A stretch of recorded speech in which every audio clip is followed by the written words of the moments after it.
On this episode, we discuss Windows getting a cloud restore feature, what HBO Max is shaping up as, and we'll analyze a bunch of casting news for the Crisis on Infinite Earths crossover.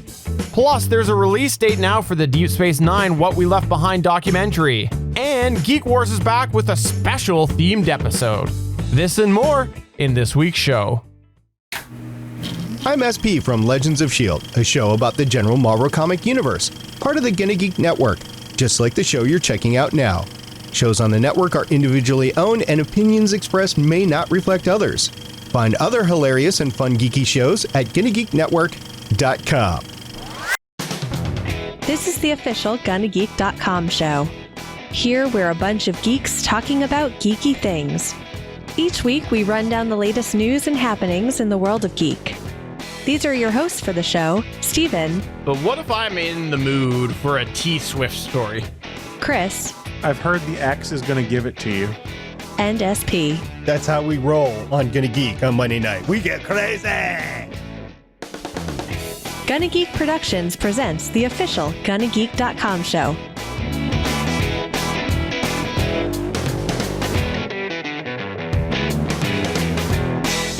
Welcome to episode 297 of the official GonnaGeek.com show. I am Steven Jondrew, and I am pleased to say that the man who has really dominated this show, Chris Ferrell, is here again this week. Sup, dog? Sup, dog? What are you, Randy, whatever his name was? I don't even remember his name anymore. Randy Jackson? Randy Jackson, is that what you are? No. Randy Jackson was the guy from American Idol. He always said dog. There's a lot of people that said dog. It was part of the common colloquialisms that were used for many years. Again, I'm going to go ahead and say it's Randy Jackson. Randy Jackson owns that. But we are pleased to say, both Chris Ferrell and I, even though we disagree on dog, we are both pleased to agree on the fact that we're happy that Michelle Ealey is back again this week. Hello, Michelle. Hi, and speaking of dogs, Ghost is a good boy. Aw. So for the audio listener, there was I think it was a Funko Pop, was it? Funko Pop? Of Ghost, Jon Snow's direwolf. You know, one day maybe I'll go ahead and check out that show. I hear that it's really just hitting its stride right now. I heard it's hitting its stride, its peak. Yeah. You could say it melted a lot of iron. All right, so Michelle Ealey is a fellow Gonna Geek networker, and if you missed it last week, we were mentioning that Stargate Pioneer is going to be away for several weeks going into September, so we'll have some guests going on, and we had Michelle on last week, but we've got Michelle back again this week. And Michelle, for those people who may not be familiar with you, if they want to check out other work that you do, where could they find you? Well, I'm the co-host of two podcasts on the network, Starlight Tribune and Legends of S.H.I.E.L.D., and I also play a game of Riffs that is streaming on the Welcome to the Party Twitch channel on Tuesdays at 8 p.m. Eastern. Well, we're pleased to have you here, and we've got a lot of fun geeky topics today, including we're digging out Geek Wars. Yes, Geek Wars is coming on back with a special themed edition. Let's go ahead and move on to our news, though.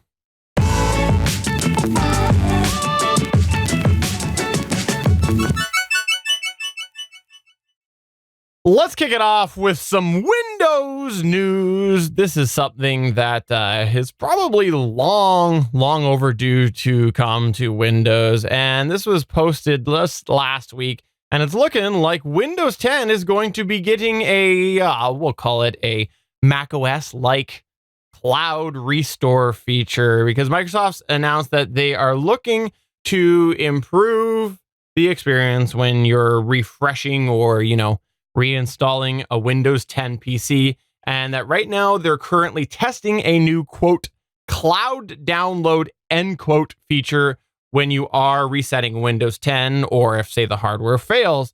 The idea behind this is that it's going to use the cloud to help restore and reinstall some of the common things that you look to restore when you are reinstalling a copy of Windows 10. And of course, being cloud-based, that means you don't have to worry about backing it up to a thumb drive like is common with the current version of the Windows Restore feature. So this is something that is currently in testing, and it's similar to a feature that was in and is in the Surface lineup, kind of announced, I think it was last year, but I guess they're testing it for sort of Main Street Windows SA. I was trying to say Main Street USA, but that didn't really work. So I'm looking forward to seeing how this works, because there are a lot of third-party support tools that I've seen out there before made by those various manufacturers, and they don't always work that great. And often the software that comes with those manufacturers' tools, I won't name names, Aces, is a little bit bloaty. So, and Acer, sorry, I should say both the Aces. But anyways, yes, I'm interested to see how this all works with Windows 10, because I really, really, really think that this is long overdue, especially considering they really have become a powerhouse in the way of cloud architecture. Like OneDrive is really good. They've got a whole other Azure thing, which is a bunch of servers. So really interested to see how this works, and also whether or not they charge people for this. Chris Ferrell, what is your thoughts? That was my question too, is what is the cost for this? And for me to be able to have backup of my files, is it charged to my OneDrive account? Is it what is it charged to, and how are they then protecting it?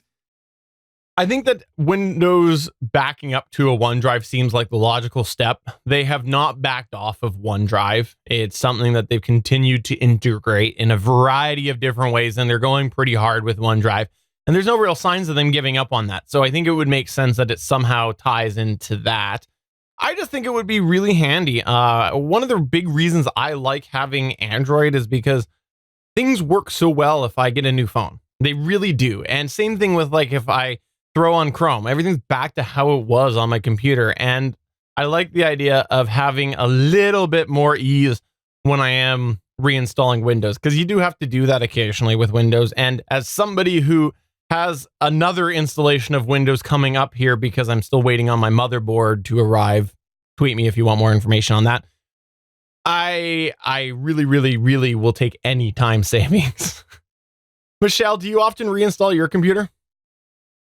Fortunately, knock on wood, I haven't had to do that yet. I thought I almost had to. I don't know what happened one day, but I had to like uninstall a bunch of stuff and then reinstall some stuff. But I didn't have to do a complete reinstall of Windows. I am surprised that we haven't even heard rumblings of this for a while, because I think it's safe to say that you're in the minority there with having to reinstall Windows. It seems like Windows is always having to be reinstalled by so many people. And it's shocking, because anyone who's owned a Windows machine for years knows that sometimes you get these situations, even if they're not often, but you get these situations where you just got to reinstall. You got to reinstall to get performance back, to get things back to how they were. And I think that because that's been a core part of Windows for so long, this is long overdue to have something like this. In any case, we'll see what happens, how much they charge for us. But anyway, to get away from the crappy version that is the current version of the Windows backup tool, because honestly, it's terrible because of how it relies on a jump drive and things like that. It's really inconvenient, super inconvenient. So, Steven, are you just going to go Mac OS in the interim and just use Time Capsule, I think is what Mac calls it? Make the conversion. You can let us know what it's like being a podcaster / video producer who goes from all Windows to all Mac. It's a science experiment. Do it for science, Steven. Do it for science. Just going to switch the title bar and go on to a better news point than Chris Ferrell telling me to use a Mac. What do you got for your news point here, Michelle? Well, I have news about yet another streaming service that's coming, and that's HBO Max. There's no set launch date, but it's basically probably going to be sometime in 2020. But I have news about what can be watched so far. Obviously, HBO will be included because it's like in the name. Also included will be BBC shows such as Doctor Who, which is going to be exclusive. Other shows from the BBC include the original The Office, Top Gear, Luther, and The Honorable Woman. All 236 episodes of Friends, The Fresh Prince of Bel-Air, and Pretty Little Liars. Warner Brothers produced dramas airing on the CW network, which That'll happen after the Netflix deal has expired. HBO Max can tap the libraries of Warner Brothers, New Line, DC Entertainment, CNN, TNT, TBS, True TV, The CW, Turner Classic Movies, Cartoon Network, Adult Swim, Crunchyroll, Rooster Teeth, and Looney Tunes for shows and movies, though Warner Media hasn't provided exactly what they're going to mine for this service. Like Netflix and Hulu, they're going to have original programming. So far, they've made a deal with Reese Witherspoon and Greg Berlanti, who has about 5 million shows on TV right now. There's going to be The Flight Attendant, starring Ealey from The Big Bang Theory. Other shows include Dune, The Sisterhood, Tokyo Vice, Love Life, Gremlins as an animated series, Station 11, and Made for Love. So seems like a lot. I'm surprised that they're listing all of these other libraries that are going to be in there. It's very surprising to me, especially when you consider the cost of several independent services that are kind of sort of encapsulated in this, encompassed in this a little bit. Like, I don't know. For now, bear in mind, they're probably going to pull as much of this back as they can. They have the rights to Friends, and to a lot of people, that's a big deal. And there's other people like me who couldn't care less. But supposedly that drove a lot of people to Netflix because they want to be able to rewatch Friends whenever they wanted. It's the first time the Fresh Prince of Bel-Air will be streaming anywhere. Fresh Prince of Bel-Air I always have a soft spot for, because in college, that was the song or the show the roommates and I would watch at like 3 a.m. and scream the theme song to. So I'd rewatch some of that, but it's the streaming debut for that. Where it gets interesting and where they haven't quite filled in the picture is at one point in time, they were talking like it would be a separate service from HBO Now, and there'd be crossover on HBO content, but not necessarily HBO content as soon as it would drop on, say, the channel on HBO Now and things like that. But they need to explain how this is different than HBO Now or HBO Go if you're a cable subscriber, to kind of, at least in my case, who is a cable cutter now, make a decision as to whether this is a service I want. And then also compare the cost between HBO Now and HBO, what is this one? I always screw it up. HBO Max. I can't keep track of all the names of these things. So I've been thinking a little bit about the whole cord cutting thing, and just because of arrangements that I've got, I don't think for me cord cutting in Canada is as feasible as it is for some of the Americans compared to sort of the deal that I've got going on with cable right now. It's really hard for me to make the case to cut the cord when you look at the price of the individual services. However, I was actually last week after our podcast thinking a little bit about some of the streaming options that are available. I think Michelle had mentioned something about the CBS pricing and whatnot for the all access, and that kind of got me thinking and everything about this. And what I kind of came down to, if I was going to cut the cord, I would probably look at, number one, what is available to me network wise on demand for free, even if it's got advertisements on the web or whatever, right? Because there are some networks that you can go ahead and you can watch afterwards, you know, next day or whatnot with some advertisements. And then I would look and see, what am I watching that I can't do that? And I would look for a package that encompassed most of that or gave me options to most of that. And so I think when you look at something like HBO Max, that's kind of what they're trying to do here. Is it looks like they're trying to pick a variety of different genres, a variety of different things and different offerings to get people to go, okay, we know we've got a whole bunch of different $10 a month services with a bunch of different companies, and we know you're not going to pay for all of them. But if you come to HBO Max, sure, you don't get everything, but even if we charge you a little bit more, you're still getting a good array of things. And I think that's kind of maybe what the target is here, is just sort of a big splatter of entertainment. That's kind of what I'm seeing when I see HBO Max, and that might appeal to some people. I still think the problem with this, though, is they have not appropriately made the case for why me, as an HBO Now subscriber, would want to transition to this new service. Does it have all the HBO content like I asked? Depending on what day you ask and what news source you read, potentially. But right now, most of the other stuff they have is an added perk on this. I don't watch Doctor Who, so it doesn't matter to me.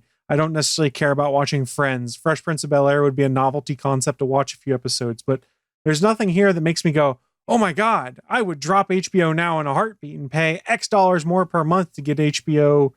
I screwed up the name again. I forgot. HBO Max is in the damn sidebar and I can't remember it. And remember, AT&T owns them, Warner Brothers. They're also launching another 2 AT&T streaming services now too. So I have no idea what their plan is. They're going to be like, let's make all the streaming services we can to figure out what actually sticks. I have no idea what they're doing. Yeah, I think that's part of like just spewing all the stuff that they possibly could do just to see like who bites. Because, one of the things that hasn't been discussed yet is the price. And just for comparison's sake, I collected some of the pricing for some of the streaming services that some of us use. And they're all about $3.99 a month, right? That's all, right? About $4 a month, right? Yeah, I wish. CBS All Access is $5.99 a month with ads, $9.99 without ads. DC Universe is $74.99 a year, or $7.99 a month. Disney Plus is going to be $6.99 a month. Amazon Prime, that's $119 a year, or about $12.99 a month. But you have to remember with Amazon, you get like music and shipping and Twitch stuff and etc. Hulu, $5.99 a month with ads, $11.99 without ads. Netflix, $8.99 a month for one screen, $12.99 a month for two screens, $15.99 for four screens. And HBO on its own is $15 a month. And that's with like if you get a month of HBO. One of the things I like to do is when you have Amazon Prime, you can just like add and turn off stuff. Like I turn on Stars for when my mom wants to watch, Outlander, and I turned on HBO for when I want to do Game of Thrones. But really, you could just have HBO on a month, binge everything, and just turn it off. And you just have $15. So considering all of this, first off, if you have a lot of this is almost like the cost of cable subscription. Really, just how much could they charge? How much do you think they could get away with? So there's been a rumor, and real quick also, Disney Plus is going to do a yearly subscription fee too, supposedly if you can pay $70 up front for a year, which kind of makes it a bit more palatable to people. But in regards to HBO Max, I've followed the Cord Cutters subreddit. I read Cord Cutter news and things like that. The rumored price, and it really made me scratch my head, was $17.99 a month. And I went, well, if HBO Now is $14.99 a month, and this is $17.99 a month, and this is supposed to have all the same content as HBO Now, is that their play here? To be like the value proposition is pay an extra $3 a month and you get all this extra content? I don't know. I think it would also be interesting to see whether they partner with Amazon like CBS has and Stars and stuff like that to basically do channels on the Amazon streaming service to make it easier to subscribe and unsubscribe at a whim. But for $17.99 a month, if that was the price point, I think it's viable. But you're also talking the real high end of the spectrum for that. Marginal increases for significant content differences is not necessarily unheard of with anything subscription. Like if you look at Microsoft rolling out Game Pass recently, or Game Pass Ultimate, the price of Game Pass Ultimate is like a fraction more if you were to pay for it monthly than Xbox Gold on its own. So someone who's paying for Xbox Gold per month on their own, it's not costing that much more to go to Game Pass Ultimate. And so I think a lot of companies are kind of recognizing that bundling services together for a little marginal amount more than the lower tier is enticing for people, because they go, okay, well, it's only going to cost me a few bucks extra a month to do this. And then they hope that they hook them in, right? Like with the Game Pass example, they hope that they get someone for a few bucks more a month. They go, okay, I'll just go ahead and give that a try. And they never cancel. Or they go, you know what? I play a game a year. It's worth it to me, whatever, right? And I think that probably, if that rumor is true, same thing here is they hope to get enough people that go, I wasn't thinking about getting HBO Go, but HBO Max for a few bucks more, I get all this content, and oh, look, I can maybe scale back some of my cable package or whatever, right? I think that it's not a bad marketing decision to price it just a little bit more than HBO Go. But I'm interested to see what the price does end up being, because I think you definitely brought up a really good point, Michelle, with the way that you've gone over all of these individual prices, because it's a lot. It's a lot for these subscription services, and if they're offering a lot of content for like really $17 a month, which isn't terrible when you look at the potential large library, I think that it's definitely head scratching how they can do it for like $17.99 if that's the case. But the real thing is it content you care about? That's the thing, is Netflix has originals I like. Amazon Prime does. Hulu has originals people tell me about. There's nothing that they've described here original wise that makes me go, oh my God, I have to have this. Now I know my wife is going to want it because it's the only place to find Doctor Who now, because it won't be on Amazon Prime to rewatch things. But there's nothing, at least in this service, that makes me go, I have to have it. Whereas there's other services that do. Maybe that'll spin up as we get closer to it. Like Disney Plus, it's not out yet, but they've listed all of this stuff that's coming, and I go, oh, I've got to have that. HBO Max, not there yet. Yeah, well, I think when you look at some of the things like the CW and TBS, I think there's the potential, and Adult Swim, I think there's the potential for this to appeal to people who are thinking of cord cutting. For sort of those few things alone, because those are traditionally places that people do get from like add-ons or extra packages with their cable provider. But I guess it depends on how they play it. Are they playing it like the next day after it airs, you can stream it on this service, similar to what you see in Hulu or things like that? Or do they play it as you've got to wait for an entire season to come, like we see with Netflix on things that are not Netflix originals? There's too many questions right now. It's super interesting. Don't get me wrong. And I'm still thinking if it's an extra $3 a month, I may just upgrade just to have that extra flexibility, because I can turn it off whenever I want. But that's the problem with most of these new services, is there's too many question marks until you get to right around when they launch. And seeing as this is early 2020 is the rumor they were throwing around for this to release. It's too soon for me to know. I'm intrigued and I'll watch it. And I'm sure the rest of the folks in the cord cutting subreddits and stuff like that are going to be all over it. But if I had to make a decision today, it would be, wait. So I'm supposed to get a cable cord and cut it? Is that what cord cutting is? I've heard you throw around this term a long time. You kill the cords. Okay, gotcha. Just punch them in the face repeatedly and those cords are going to die. So I'm going to cord kill. Is that what you're saying? Cord kill, yeah. Well, don't say cord killers. That's another show that's on before us. But I'm shocked. I have no idea what we're talking about here. Because again, I'm in Canada and options suck. Moving on to the next news point here. Crisis casting. What? There is a crisis with the casting of Chris Ferrell, the Lifetime movie? What? No. The Chris Ferrell autobiography is not going to be on Lifetime. It's going to be on the Women's Entertainment Channel, because that's the only channel that would pick it up. They have such low bars for their standalone movies. Like, we guess we'll pick this up. We'll show it at like 3 a.m. How dare you insult yourself? Because I thought you were saying that because of the fact that you always do entertain women, because you're a very nice individual. You're a very kind individual. Fair enough. Okay, I won't argue with your wife. But Crisis, what Steven is referring to, and we've talked about it on here before, is there is a great comic book miniseries from the 80s called Crisis on Infinite Earths, where DC took their multiverse of comics, condensed them into one universe, and it's been teased for about a year that these CW superhero shows are going to do a Crisis of their own. And boy, howdy. They're bringing a bunch of people in, and there's a lot of extra rumors about who might be coming in. But as part of the Television Critics Association Summer Press Tour, they announced the piece that has me the most excited. SP teased it in our group chat that we have, so I kind of had to go with this story because I felt bad otherwise. But they did announce at the Television Critics Association that Kevin Conroy, aka the voice of Batman and Bruce Wayne from Batman the Animated Series and most modern cartoons and the video games, things like that, will have a role in Crisis on Infinite Earth as an older Bruce Wayne. So maybe we get the Bat voice too, but this is one of those real cool moments as a fan of the superhero cartoons growing up and stuff like that.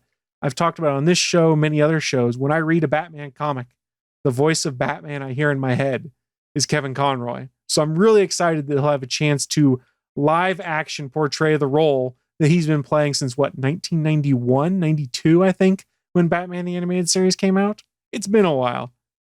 Yeah, that's awesome. When I saw this, I was completely shocked of two things. Number one, that it was happening, because although we've had like pretty much very clear, let's throw everybody in here that we can possibly get. And more on that as we progress. Exactly. I was shocked to see him, because like that's pretty left field, because it's a cartoon, right? But second thing I was shocked about was that Chris Ferrell's still alive when he read that. I thought for sure that was going to be a heart attack. My heart's not in that rough a shape, Steven. I'm working on it. Yeah, this is all exciting. There's a bunch of news coming out about this crossover. Gosh, Kevin Conroy, I know that animated series. A lot of people are like, well, what about if we get Mark, Hamill as the Joker, but Mark Hamill is the trickster. It could happen. It could happen though, because we have confirmed that Brandon Routh's going to play a version of Superman, so we could get it. We could totally get it. That is true. I love that you brought that up. Yeah, because I guess in one Earth he could have become the Joker instead of the trickster. So yeah, it's possible. He is the trickster on multiple Earths that they've established. And there's also a really cool DC animated short they did that actually stars Mark Hamill in it with all the characters he voices. And these characters come and try and kidnap the actor Mark Hamill for ransom. And the whole gag is Mark Hamill, the actor, keeps changing his voice to pretend to be one of the other characters and cause them to fight. So Mark Hamill could exist and they could just bring him in as Mark Hamill. I have no idea. It'd be pretty awesome. But Kevin Conroy's coming in. That's exciting. There's a bunch of other stuff that came out of Comic-Con and the Television Critics Association about what they're doing. Steven hinted at already. Brandon Routh will reprise his role as Superman. He hasn't been Superman since 2006, I think was Superman Returns.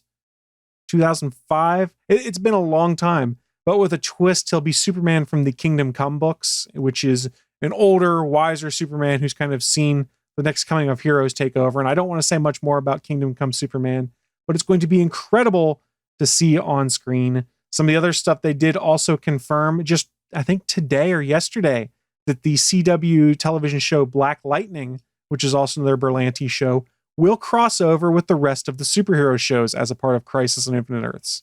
Which I think it's important to mention that the character Black Lightning will, however, the series will not have a tie-in to the Crisis. Yes, until after Crisis happens and God knows what they do to the multiverse there. Yeah. So this is a who's who of people that are returning. They confirmed that Tyler Hoechlin is returning as Superman. We've seen him on Supergirl, and in the last crossover, Elizabeth Tulloch will return as Lois Lane. She will also return with their baby that they teased in the last crossover. So that's going to happen. We know that Burt Ward, Robin from the 1960s Batman series, will have a role of some kind in the crossover. They haven't stated whether he's going to be a grown-up adult Robin or what. But how cool is that? Burt Ward from the 60s Batman series is going to be on this show in 2019 where they cross over all these other DC universes. That's phenomenal. Now, let me ask you this. All very exciting, very, very exciting things that we've talked about, especially Burt Ward. I'll say that. I think that is definitely up there in the ladder. But one that is a long awaited that we still have no information on is Tom Welling. Any information on Tom Welling? So it depends on where you talk to. Up until about a half hour ago, there were lots of rumors I'd seen that Tom Welling was in the talks to return as Clark Kent. Then I saw an interview that Mark Guggenheim did that sciencefiction.com picked up that basically squashed the rumor that said Linda Carter and Tom Welling were going to appear in Crisis. He basically said it's BS. It's made by BS outlets. This isn't happening. So Tom Welling, presumably not happening. Linda Carter, presumably not happening. But I know Stephen Amell has been lobbying to get Tom Welling on as Superman. Linda Carter has a pre-existing relationship with the Supergirl universe. So it's possible, but Guggenheim pretty hard squashed it. There is another rumor that is going around while we're talking about Smallville, though. He has not squashed this yet, but I'm not 100% sure I believe it. There's a website called WeGotThisCovered.com. They have broken other news in the past, such as Viola Davis returning for the Suicide Squad movie or Taskmaster being the villain in Black Widow. They are reporting that Michael Rosenbaum will have a small cameo as Smallville Lex Luthor in Crisis on Infinite Earths. Do I believe it? Not necessarily. Do I want to see it? Oh, hell yes, because Rosenbaum as Lex Luthor was pretty good stuff, especially as Lex got more and more malevolent and evil as the series went on. I would love to see both Tom Welling and Michael Rosenbaum return to their roles, and you'd have a grown-up Smallville world that basically comes into play. And remember, they've done some Smallville teases. The last crossover, they played the theme song. I was going to say, if they do not have a Smallville payoff in this, then they have taken a big misstep, in my opinion, because during the last year's crossover, not only when they go all of a sudden to Clark's ranch, what was this? What's the official name of it? The Kent Farm? Kent Farm. Thank you, Kent Farm. I can remember if they actually called it that or not. But when they went to the Kent Farm, they played the Smallville theme as they cut to it. And more importantly, it was actually filmed at the place that was the Kent Farm in Smallville. So they really, really heavily teased that. Great fan service. But when your last year's crossover goes and sets up a bigger next year's crossover, which is pretty much the entire intention of last year's crossover, was to set up this year's crossover. If you don't pay that off, if you tease fan service and you don't pay that off, that's a letdown. That was a little Easter egg, though. But we do know for a fact that Allison Mack's probably not going to be on this show. She has her own legal troubles. And Sam Jones III, who played Pete, probably not coming back as well because he also has his own legal troubles ongoing. So really, if you go think of the main cast members, you're talking Clark, Lex. I would love to see Justin Hartley return as the Green Arrow too, and you could have multiple Green Arrows throughout the multiverse there. They teased that too, though. They totally teased that. But Justin Hartley's a bit busy with This Is Us, which probably makes him a lot more bank than being the Green Arrow did. Okay, but also Tommy Merlin made an appearance right at the peak of what's he on, Chicago Fire? Not anymore, he's not. He was, though, and he made an appearance on Arrow during episode 100 right at the peak of that. So, like, it can happen. That's true. So part of me wonders if Mark Guggenheim saying, no, these are not absolutely not happening in regards to Tom Welling and Linda Carter is just trying to preserve a secret. I'm leaning more towards the fact that he's being legit with it because he literally calls out some of those trash sites that make up rumors and basically spread them and they all go around. Literally calls them out by name in this interview. I'm not going to do it on here because there's no need for that. So I kind of think if he's coming down that hard on a specific site, he's probably not thinking these guys are going to show up in the episode, because if you call a site out and then they show up in December when this airs, that's not good karma for that site. They're like, look, we were right and he lied about us. Ha ha ha. Look at the sources we have, when they didn't. They just made crap up. I agree. And it is disappointing because it does seem like he's pretty hard on that, but I want to see some tie-in, some form of tie-in. And you know what? I'll take Rosenbaum for sure. I like that. That'll be the Smallville payoff for me, even though I'd rather have Welling, much rather have Welling, you know, and even the Arrow idea is not a bad idea. The Green Arrow idea. What if they got Laura Vandervoot to come back as Kara Kent from Smallville, and you could have multiple Supergirls in the Crisis? That way, when you kill a Supergirl, you don't have to kill the Kara from our show, because Crisis in the comics, they kill Supergirl. You kill the Smallville Supergirl or something like that. That'd be cool.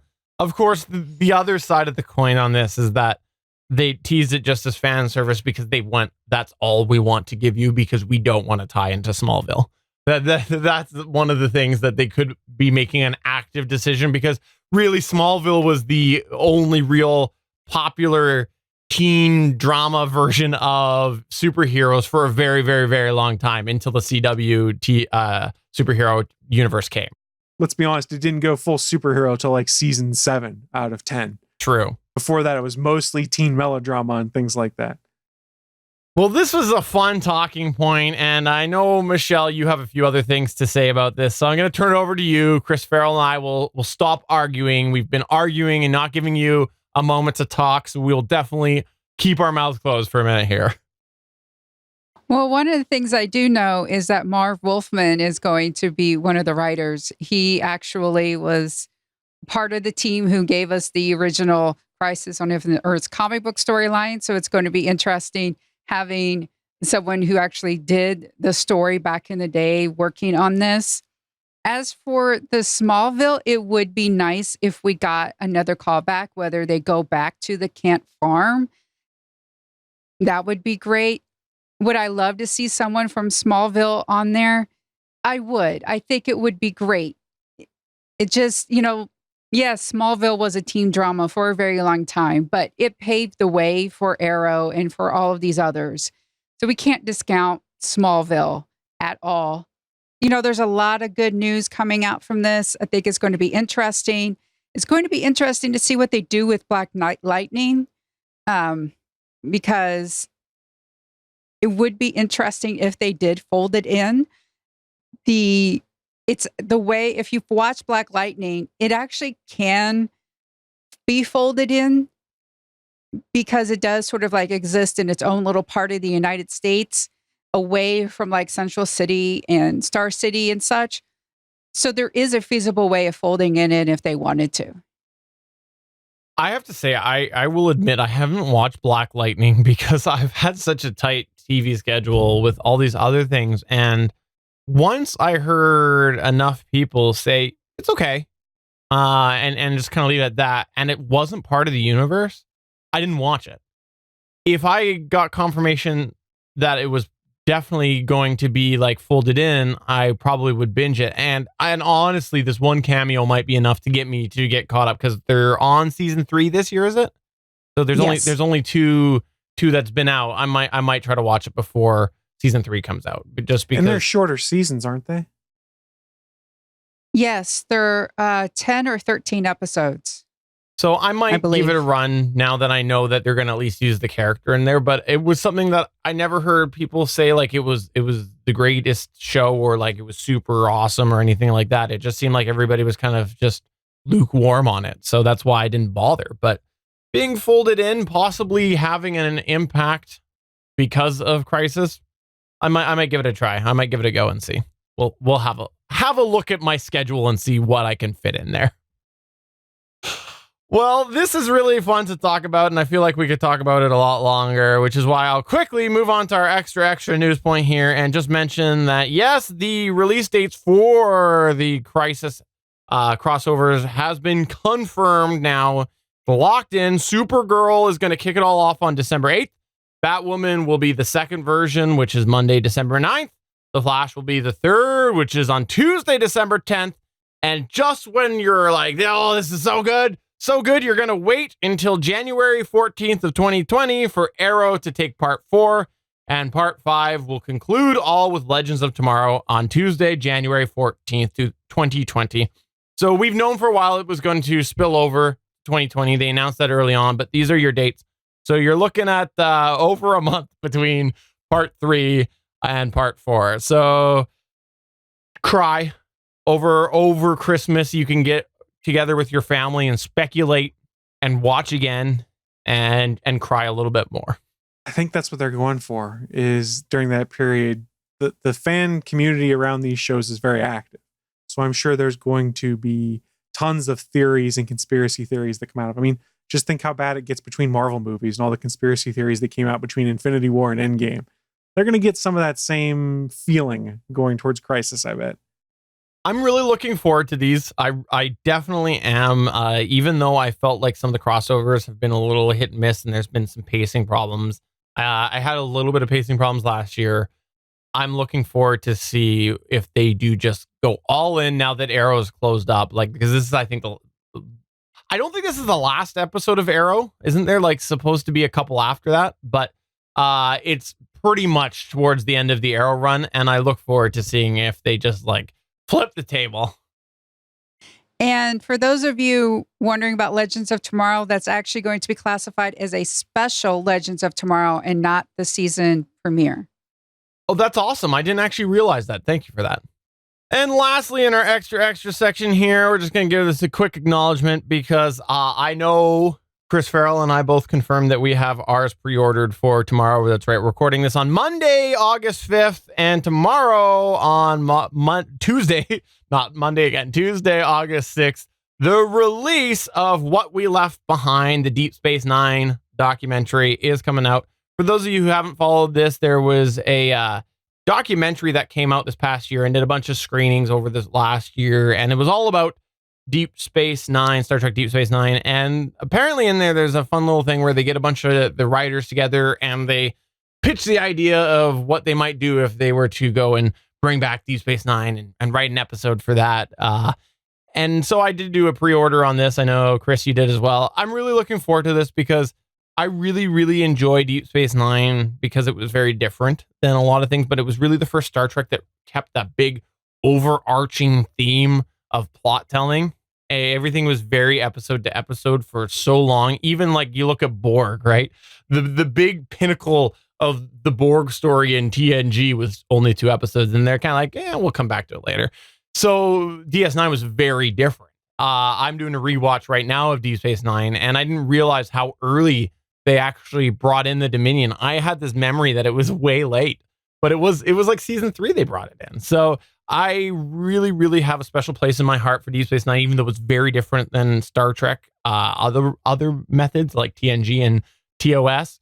So yeah, this is coming out tomorrow, and I just wanted to give it a shout out because some people like myself couldn't find this locally, couldn't find screening, and also were very sketched out by the website because they didn't have proper HTTPS certificates on there. So at some point that happened to me. So I'm happy to see that I was able to pre-order it on Amazon, a very reputable source, on Blu-ray too. And it wasn't that expensive either. I thought they were priced pretty fairly. $20, I think. Yeah. It wasn't bad. Yeah, really fairly. Michelle, have you had a chance to see this? Did you have a chance to see this documentary when it was doing its roadshow? No, I've just heard about it, and it's something that I do want to watch. Cool. Well, I look forward to talking about it more in the future, but I did want to mention it now. Chris Ferrell, what are you excited for with this documentary? I'm really looking forward to watching it, mostly because I want to see what they had planned for the future in it. And then I also heard that Avery Brooks watched it. And for those that aren't familiar, Avery Brooks is the actor who portrayed Captain Sisko. And he's not been the hugest fan of some Star Trek stuff afterwards and some of the efforts to continue things, and he watched it and said, "This is really good. I would watch it again." And from coming out of Avery Brooks, that's a good sign. I don't want to make it sound like he's negative on Star Trek. He's just kind of taken a step back because he's like, I don't want to be defined by Star Trek. I really enjoyed it, but I just don't want to be defined by it. There was rumors, I remember early on with my online presence, it was focused around sci-fi and Star Trek forums, and there was always rumors that he wasn't the nicest to work with on the later seasons of DS9. Now that could just be rumors, and I think it's kind of showed that maybe he never really was locked into the concept of Star Trek with how much he did. He did just step back afterwards. But the thing is, I think there's some interview type things to do with him in this documentary from what I've heard. But yeah, he didn't actually, I don't think, actively participate with this. I think it might be old interviews or something like that. So I'm looking forward to see so we can talk about it a little more in the future. Let's go ahead and move on to Geek Wars.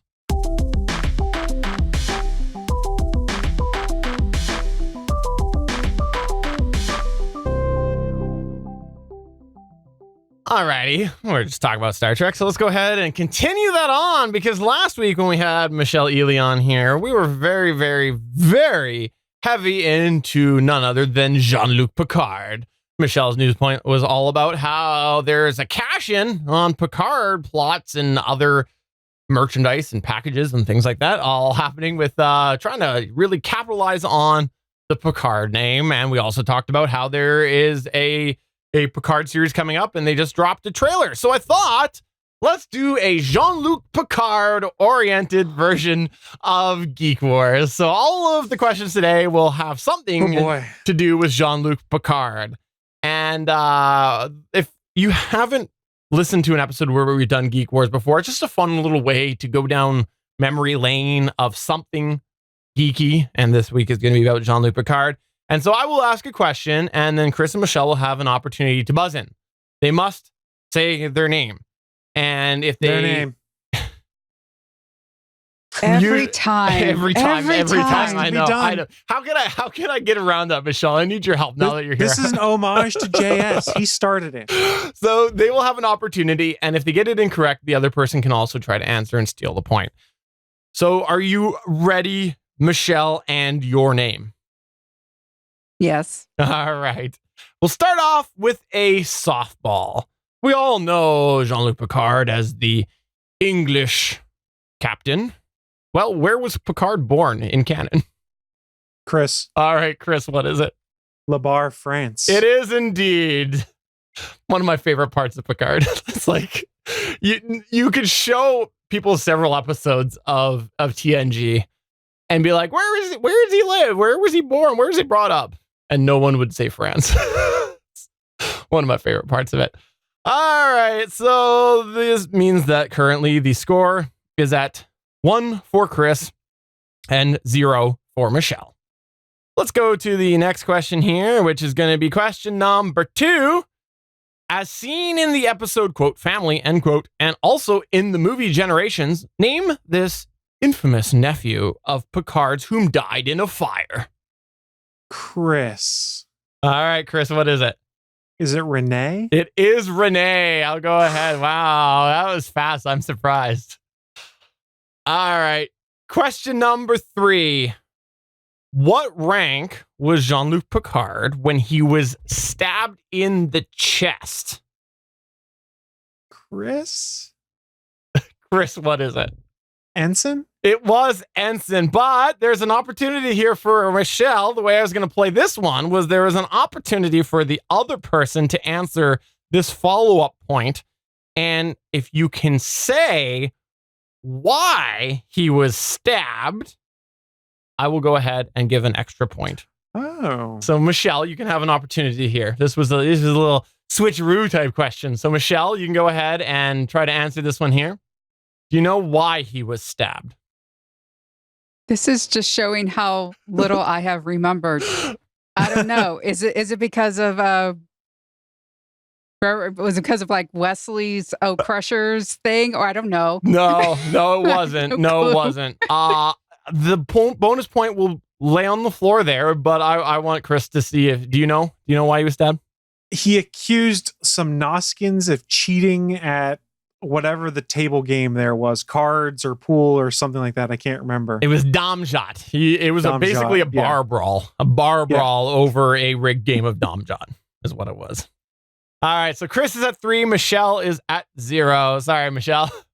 It's okay. I figured. All right, finish this famous Picard quote. They invade our space and we fall back. They assimilate entire worlds and we fall back. Not again. End quote. Chris. All right, Chris, what was it? The line must be drawn here. Ow, Keep going. That hurt. Keep going.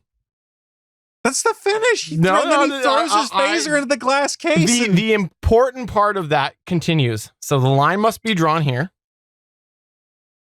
Okay. No, it's incomplete. It's incomplete. Oops. Michelle?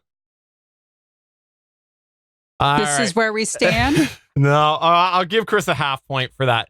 It is the line must be drawn here. This far, no further. You need that last part because that's when he gets like really like veiny. So he says that the line must be drawn here, this far, no further. I looked it up to confirm it too, by the way.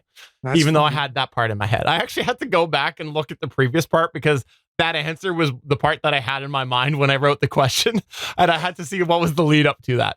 It is a meme in and of itself at this point. So Chris will get a half point for that. All right, 3.5.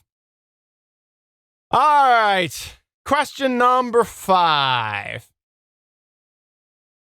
Here's a tough one. Uh-oh. Patrick Stewart is, of course, Jean-Luc Picard.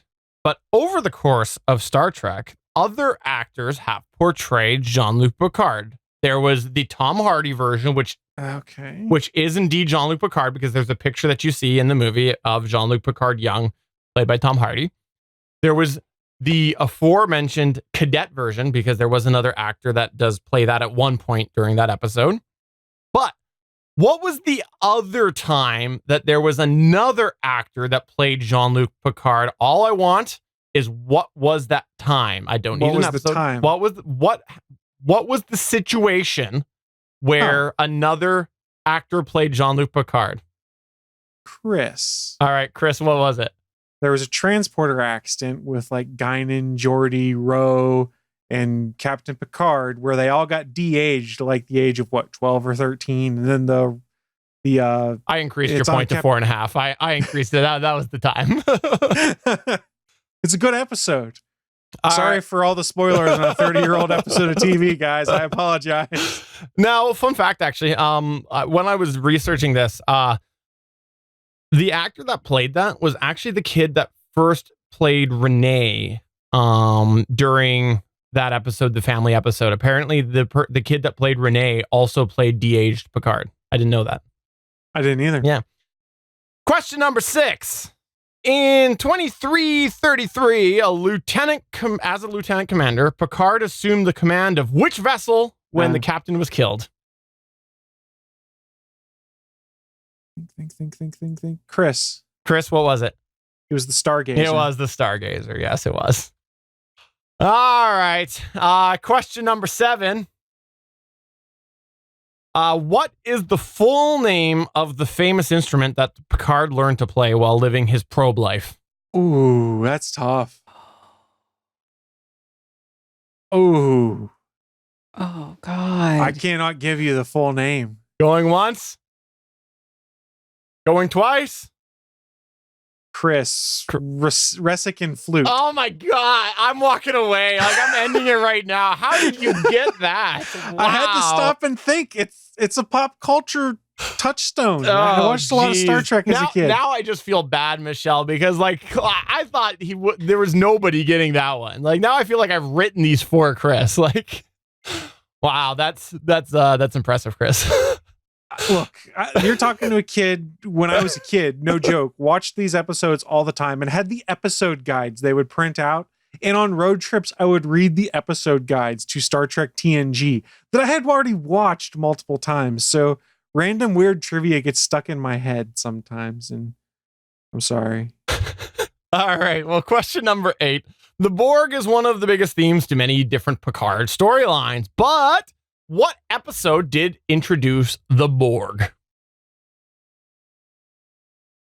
The title you want? I want the title. Ooh. Anybody? Nope. Going once? Going twice? Is it Farpoint Station? No, it's not. No. It's not. Going twice? It's around that same time frame. It's season 1, I think. Sold. It's Q Who. Q Who, Yeah, remember? yeah. Q takes them, flunks them away. Because he thinks they're arrogant because Picard says something to the effect of, we can handle anything that's thrown at us. He's like, haha, handle this. Kent got it in the chat room, though. Well done, Kent. Well done. Question number 9. What was the name of the holonovel character that Picard liked to play? Holonovel. Oh my God. Oh, it's a detective guy, right? It was the detective Chris. guy. All right, Chris. Dixon Hill. It was Dixon Hill. Watch a caboose, Dix. And the last question, which we're going to go ahead and see. I always make the last question. Well, lately I've been making the last question, so you can come back. For 2 points each, not including Beverly Crusher. I'm not giving you that one. For 2 points each, name lovers or love interests of Picard. Jean-Luc Picard. Give character names for love interests. And there's one in here that's not really, but I'll take it. Chris. All right, Chris. Here's the first one is Vash or All right. Vosh. All right, Chris got 2. Let's go ahead and increase his points. Okay. Michelle, by the way, this go back and forth. Michelle, if you want to chime in, you can say Michelle and Michelle? All right, Michelle. The Borg Queen? That was not one, but I'm gonna go. See, I was thinking the same I'm gonna go thing, ahead too. and give it because I actually didn't think of that. But I believe that that's a fair because of the technically, especially with all the speculation surrounding the trailer. I think that's fair. I didn't have that on my list, but I will go ahead and give you that. Okay, so we've got Borg Queen, which I actually think is fair. There's Chris. All right. Lieutenant Darren or something, or Darren Neela Darren. Yep, there you go. So that's 11. 11, That's okay. the one he plays the flute with, and she has the keyboard. Yep, okay. So we got Vash, This is Darren, tough. Borg Queen. Michelle, you care to chime in?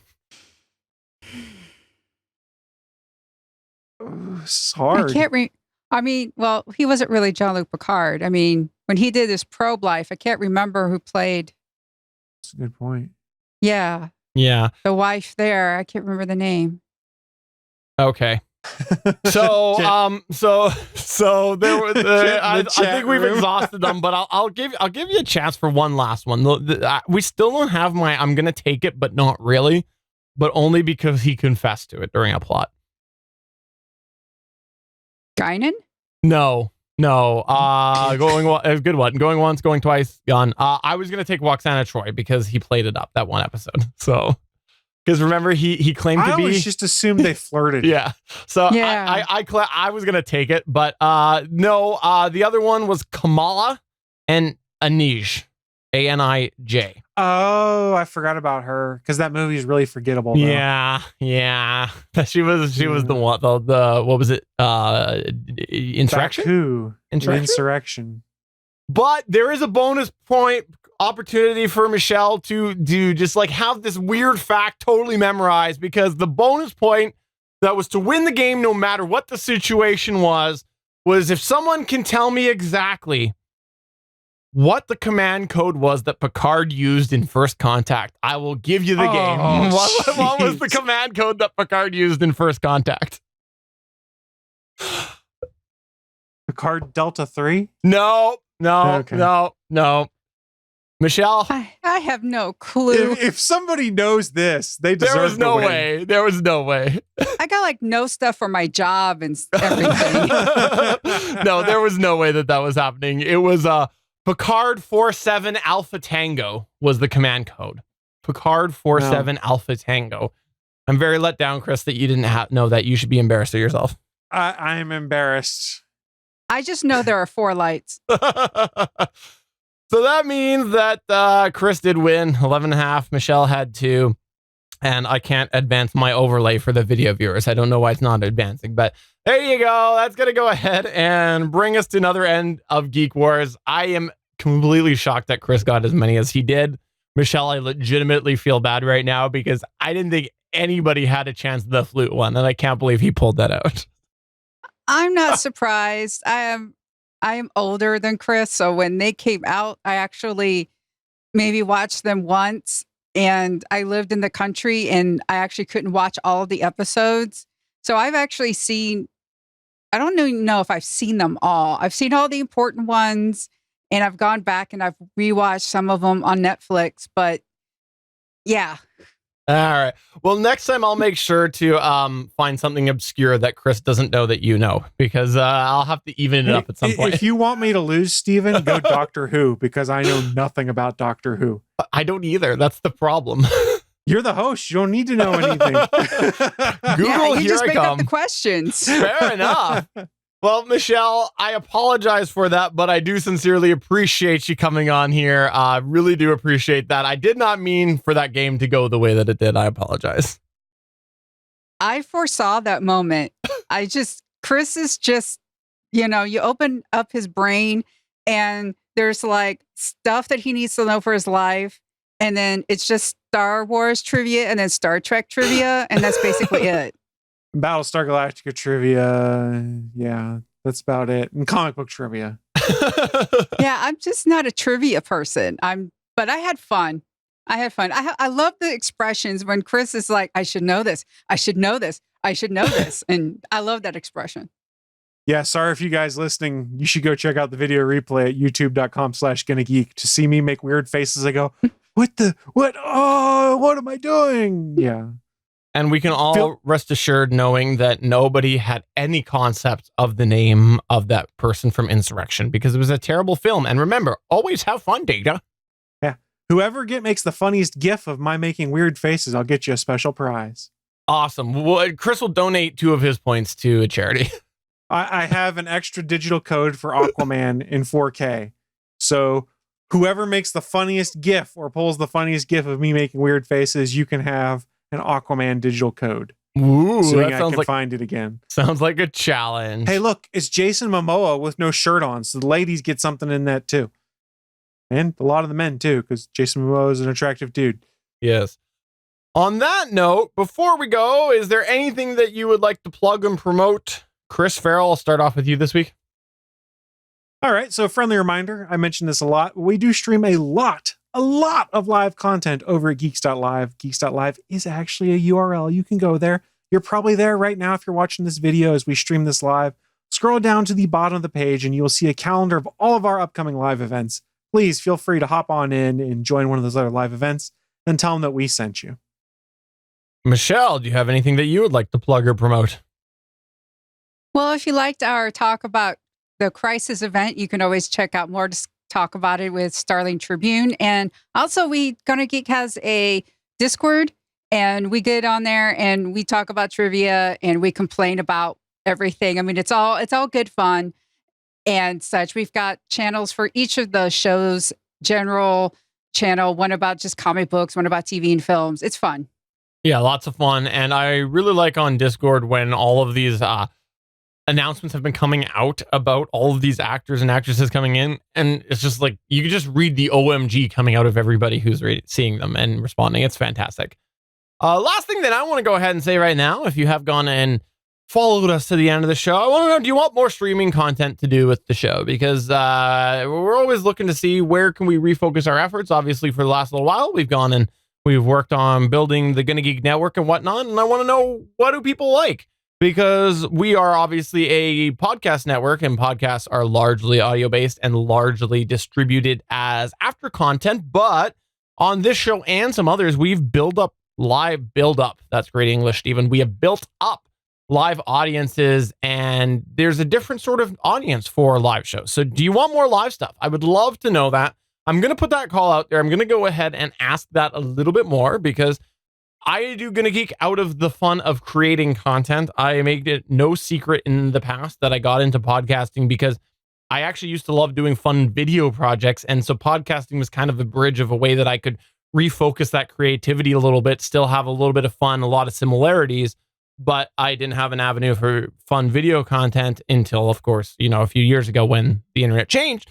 And so if people want to go ahead and see some more live content, I'm all for looking at, maybe putting a little bit more focus on that on the Gonna Geek side of things and seeing what we can do for more live stuff than, edited and posted, post-processed and all this other stuff afterwards. So please do let us know if you want more live content.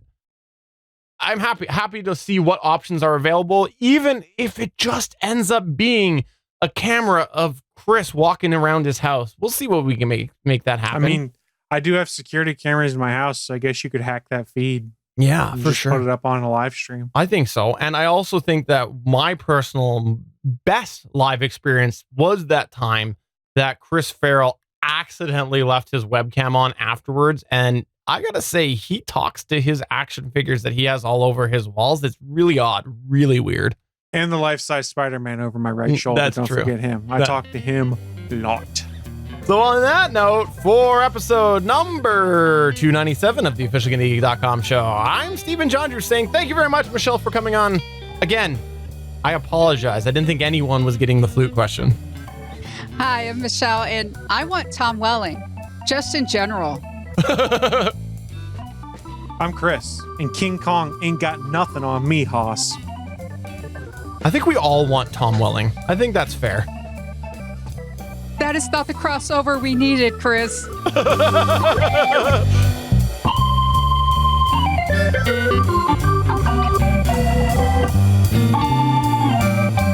Thanks for checking out another episode of the official GonnaGeek.com show. If you like the show, please give us a 5-star review in Apple Podcasts or a thumbs up on YouTube.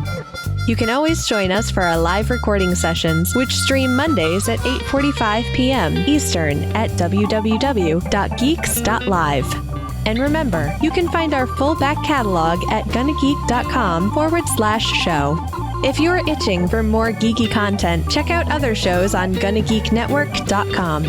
Voice work was by Emily Prokop of The Story Behind podcast. That's it for this episode. We hope to see you back again next week.